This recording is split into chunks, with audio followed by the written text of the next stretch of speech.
করেছেন, হাজার হাজার বঙ্গুত্ব বরণ করেছেন, চাকরি বাকরি হয়েছেন, ঘর বাড়ি হারিয়েছেন, জেল জুলুম নির্যাতন সহ্য করেছেন। এখানে জামাতের এমন একটি কর্মী খুঁজে পাওয়া যাবে না যারা নির্যাতনের শিকার হয় নাই, যারা জেলখানায় যায়নি। আমিও আপনাদের মতো নির্যাতিত ছিলাম। 3.5 বছর আমি এই 15 বছর জীবনে আমি জেল খেটেছি।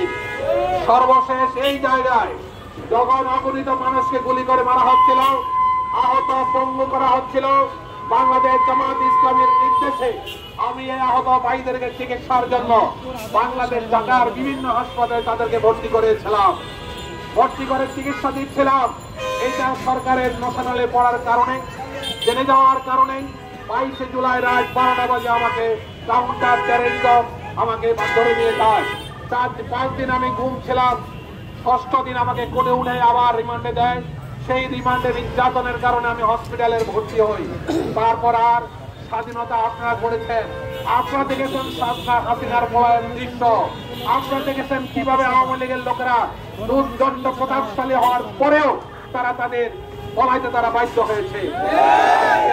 ছিলাম 7 আগস্ট আমি মুক্ত পরিবেশে, স্বাধীন পরিবেশে জেলখানা থেকে মুক্ত হলাম, আলহামদুলিল্লাহ। বাংলাদেশ জামাত ইসলামী এই পর্যন্ত 976 জন শহীদের শনাক্ত করে তাদের জন্য বই রচনা করেছে। আমরা জানি 71-এর গণ স্বাধীনতার কোন ইতিহাস শহীদের তালিকা নেই, 69-এর গণ আন্দোলনের শহীদের তালিকা নেই, 52-এর ভাষা আন্দোলনের শহীদের তালিকা করা হয় নাই। বাংলাদেশ জামাত ইসলামী 24-এর স্বাধীনতা প্রত্যেকটি শহীদের কালেকশন করে তাদের ইতিহাস রচনা করা হবে ইনশাআল্লাহ। আমরা প্রত্যেক শহীদের পরিবারে গিয়েছিলাম। আমির জামাতের নির্দেশে আমরা প্রত্যেক পরিবারে গিয়ে তাদেরকে আর্থিক সহযোগিতা করেছিলাম, ওয়াদা করে এসেছিলাম, সরকার দেখুক বা না দেখুক, কোন দল দেখুক বা না দেখুক, বাংলাদেশ জামাত ইসলামী আপনাদের পরিবারের পাশে আছে। ওয়াদা রক্ষা করছি। আমরা আহতদের চিকিৎসা করার ব্যবস্থা করেছি, বিদেশ থেকে ডাক্তার এনে আমরা তাদেরকে চোখের অপারেশন করেছি, আলহামদুলিল্লাহ। সম্মানিত ভাইরা, আমরা 22 সেপ্টেম্বরের বন্যার সময় দেশে টেন্ডারবাজি, দেশে লুটতরাজ, চাঁদাবাজির দিকে নজর না দিয়ে, এটা আমাদের স্বভাব নয়। আমরা গণমানুষের সহযোগিতার জন্য ঝাঁপিয়ে পড়েছিলাম। আমরা সম্মানিত ভাইরা, মানবিক বাংলাদেশ, বাংলাদেশের আমির ডাক্তার শফিকুর রহমান সারা বাংলাদেশে সফর করেছে। অগণিত মানুষ, লক্ষ লক্ষ জনতা ওনাকে আশ্বস্ত করেছে, ডাক্তার শফিক সাহেব আপনি এগিয়ে চলেন, আমরা আপনার পাশে আছি, সরকার আমরা আপনাকে ভোট দিব, আপনি সরকার গঠন করবেন। ভাইয়েরা, এলাকাবাসী এখানে অনেকক্ষণ কথা বললে মানুষের কষ্ট হবে, যানজট হবে। আমি 3টা কথা আপনাদের সামনে বলতে চাই। আমি গত ইফতার রোজার শেষের দিকে ঈদ উল ফিতরে আমি একটা ভিডিও ক্লিপের মাধ্যমে 3টা ওয়াদা করেছিলাম।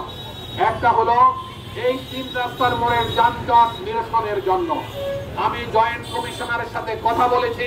তিনি ওয়াদা দিয়েছেন অচিরেই তিনি এখানে একটি প্রোগ্রাম করবেন এবং কিভাবে যানজট মুক্ত করা যায় এই এলাকাবাসীকে তার ব্যবস্থা তিনি করবেন ইনশাআল্লাহ। আরেকটা ওয়াদা করেছিলাম যে খাল খননের মাধ্যমে, আপনারা দেখেছিলেন চট্টগ্রামে বাংলাদেশ জামাত ইসলামের চট্টগ্রামের অভিশাপ ছিল খাল, সেই খালের ব্যাপারে লক্ষ কোটি টাকা জামাত খরচ করেছে, তার হাজার হাজার কর্মী সেখানে কাজ করেছে।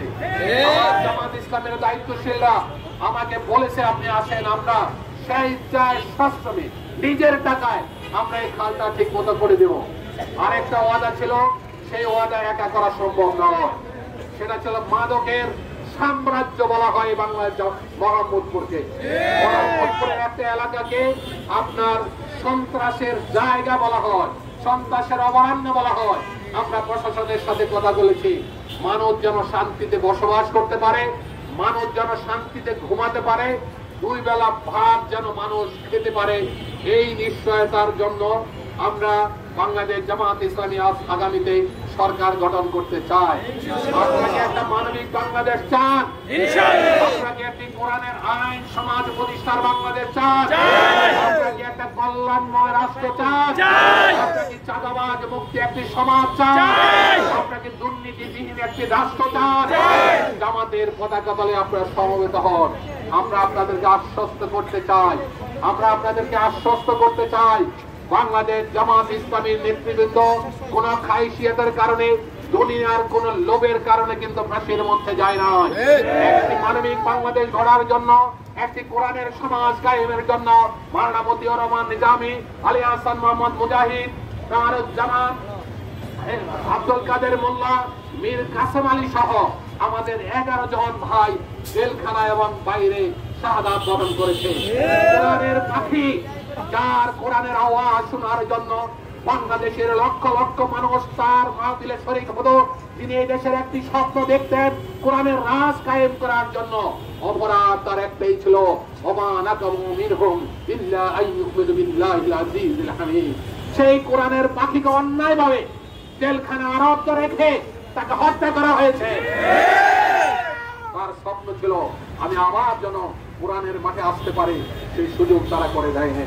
সুতরাং আপনাদের প্রতি আহ্বান, আমি বলতে চাই এইভাবে আগামী সরকার, আগামী নির্বাচনে আপনারা জামাত ইসলামকে সমর্থন করবেন, সহযোগিতা করবেন, সহযোগিতা করবেন, আপনারা ভালোবাসবেন। মানুষের ধারে ধারে ইসলামের সুমহান বাণী পৌঁছে দেওয়ার জন্য চেষ্টা করবেন এবং একটি কল্যাণময় রাষ্ট্রের যে স্বপ্ন আপনারা দেখি, এই স্বপ্ন আপনাদের হওয়া উচিত। এই উদাত্ত আহ্বান জানিয়ে আপনাদেরকে আর কষ্ট না দিয়ে, অনেক দোকানদার ভাই আছেন তাদের ব্যবসারও ক্ষতি হতে পারে, আমি আমার আলোচনা এখানে শেষ করছি। আসসালামু আলাইকুম ওয়া রাহমাতুল্লাহি ওয়া বারাকাতুহু। আমি যারা আমার কথা শুনেছেন তাদেরকে আন্তরিক মোবারকবাদ জানাই, যারা কষ্ট করে দাঁড়িয়ে আছিলেন তাদেরকে মোবারকবাদ জানাই। কেউ যদি আমাদের কারণে যানজটে আক্রান্ত থাকেন তাদেরকে আন্তরিক দুঃখ প্রকাশ করছি। আর জামাত ইসলামের প্রত্যেকটি কর্মী, দায়িত্বশীলকে আন্তরিক মোবারকবাদ জানাই। নিঃস্বার্থভাবে ভবিষ্যতে যেন এইভাবে কোরআনের রাজ কায়েমের জন্য আপনারা মাঠে ময়দানে আপনাদের শ্রম দিতে পারেন, এটি আপনাদের প্রতি আমার উদাত্ত আহ্বান। আসসালামু আলাইকুম ওয়া রাহমাতুল্লাহি ওয়া বারাকাতুহু।